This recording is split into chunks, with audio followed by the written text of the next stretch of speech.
उत्तर प्रदेश के जनपद रामपुर शहर विधानसभा 37 में चुनाव आयोग द्वारा चुनावों की तिथियों की घोषणा कर दी गई है। नामांकन प्रक्रिया से लेकर नाम वापसी तक की तारीखों का ऐलान कर दिया गया है। इसी क्रम में भारतीय जनता पार्टी ने आकाश सक्सेना को उपचुनाव में पार्टी प्रत्याशी घोषित करने के बाद स्थानीय भाजपा कार्यालय में हलचल तेज कर दी है। भाजपा के केंद्रीय अध्यक्ष मोहित बेनीवाल रामपुर पहुंचे, जहां पर उन्होंने पार्टी प्रत्याशी आकाश सक्सेना के नाम की घोषणा की। तो वहीं मीडिया से रूबरू होकर उपचुनाव जीतने के लिए की गई पार्टी की तैयारियों को सामने रखा। बेनीवाल ने आजम खां पर जमकर निशाना साधा, तो वहीं इस उपचुनाव में कमल खिलाने को लेकर आश्वस्त नजर आए। भारतीय जनता पार्टी ने विधानसभा उपचुनाव पश्चिम उत्तर प्रदेश के अंदर रामपुर विधानसभा और खतौली विधानसभा इनके उपचुनाव की प्रत्याशियों की घोषणा की है।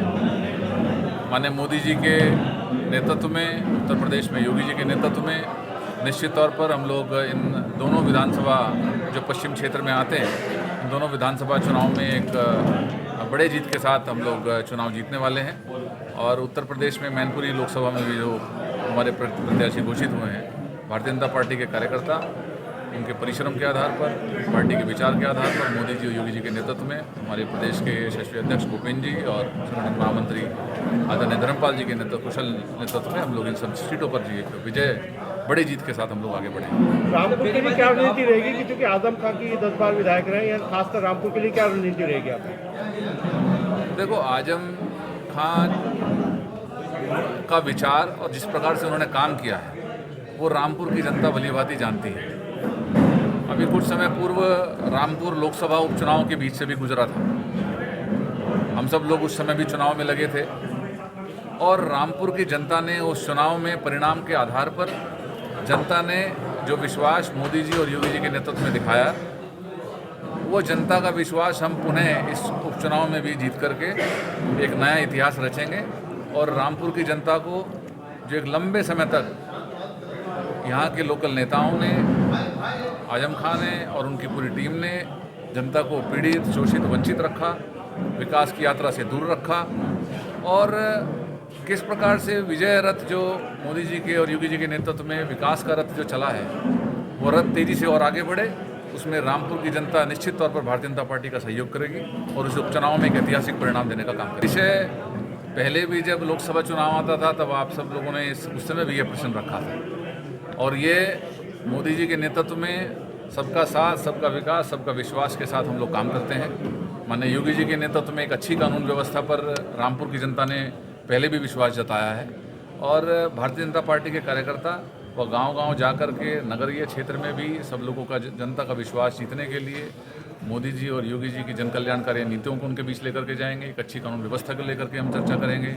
यहाँ के इस क्षेत्र को भी हम विकास के पैमाने पर एक नए अंकों के साथ आगे बढ़ाने का काम करेंगे। निश्चित तौर पर जनता हमारे साथ है और हमारा गठबंधन जनता के साथ है।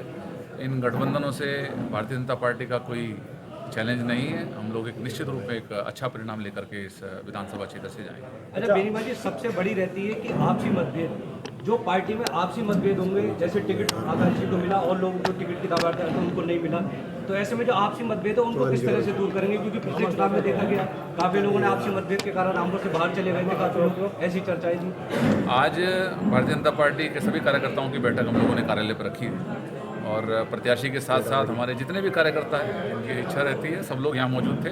सबने एक मत से आकाश जी का साथ मिलकर के इस चुनाव में मेहनत करने का संकल्प लिया है और पार्टी में कोई मतभेद नहीं है। सब एक मत से निश्चित तौर पर भारतीय जनता पार्टी यहाँ सब मिलकर के चुनाव लड़ाएंगे और एक अच्छा परिणाम लेकर के। अच्छा, एक आकाश, देखो, आजम खां जी के जो कारनामे थे, उन कारनामों से जनता वाकिफ़ है।